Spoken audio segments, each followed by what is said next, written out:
তো hello friends, আমি আজ যাচ্ছি আমাদের দত্তপুকুর হাটখোলা বাজারে। তো চলো দেখতে থাকো। আমি চলে এসেছি বাজারে। তো কি নিই তোমাদের সাথে আজকে শেয়ার করব।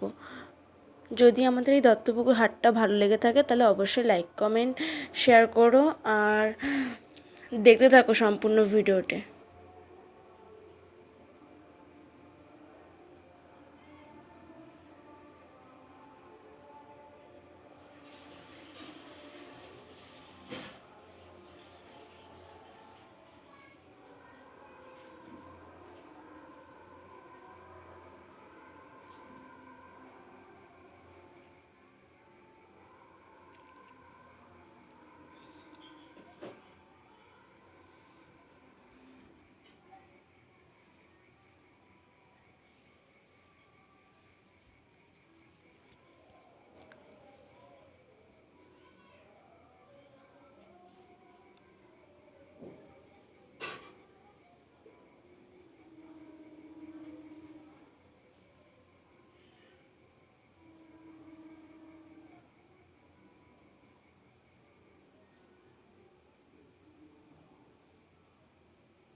তারপরে আমরা চলে আসি ভাজা পোড়ার দোকানে। এখান থেকে নিয়ে নিই জিলেপি।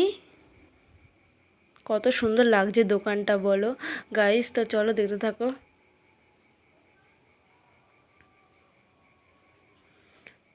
তারপরে আমরা বোর হচ্ছিলাম বসে থেকে, তারপরে একটু আলু কাবলি আর ঘুগনি খেয়ে নিচ্ছি। তো তারপরে বাড়ি চলে আসলাম। তো চলো সবজি বাজার করে নিয়ে এসেছি, আরও অনেক কিছু কিনেছি। তো চলো দেখতে থাকো ভিডিওটি। তারপরে গাইজ আমি জামা পাল্টে ফ্রেশ হয়ে বসে তারপরে বোতল কিনেছি। তারপরে একটা ব্লাউজ কিনেছি সাদার মধ্যে। তো এখানে হাতে কুচি দেওয়া ছিল, সামনেটা ঠিক এরকম ছিল। তো চলো দেখতে থাকো। তারপরে নিয়ে নিয়েছি ডলার খোসা, তারপরে সাবানের কেস, সাবান রাখার। তো চলো দেখো কি কিউট লাগছে। তারপরে নিয়ে নিয়েছি দুটো পাখা, যা গরম পড়েছে এখানে তাই জন্য নিয়ে নিয়েছি দুটো হাত পাখা। তারপরে মেইন জিনিস নিয়ে নিয়েছি একটা গরমের মধ্যে হালকা পাতলা মশারি। তো আমাদের একটা ঘরে গোলাপি কালারেরই ঠিক মশারি, তো আমাদের আর একটা ঘরেও ঠিক গোলাপি কালারেরই মশারি। তারপরে নিয়ে নিয়েছি তিনটে হাফ প্যান্ট, আমার একটা লাবুবু প্যান্ট, একটা বো দেয়া প্যান্ট, আর একটা একটু ছেলেদের হাফ প্যান্টের মতো। তো চলো তারপর তিনটা ডিম মা ভাজা করবে ওর জন্যে। তারপর দুটো ঝুড়ি নিয়েছি 40 টাকা করে দুটো। তারপরে নিয়ে নিয়েছি একটা কাঁসার গ্লাস কিনে নিয়েছি, 700 টাকা নিয়েছে।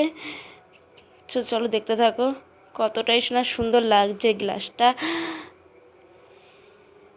তারপরে মৌসুমী লেবু নিয়ে নিয়েছি। তো দেখতে থাকো কেমন লেগেছে অবশ্যই।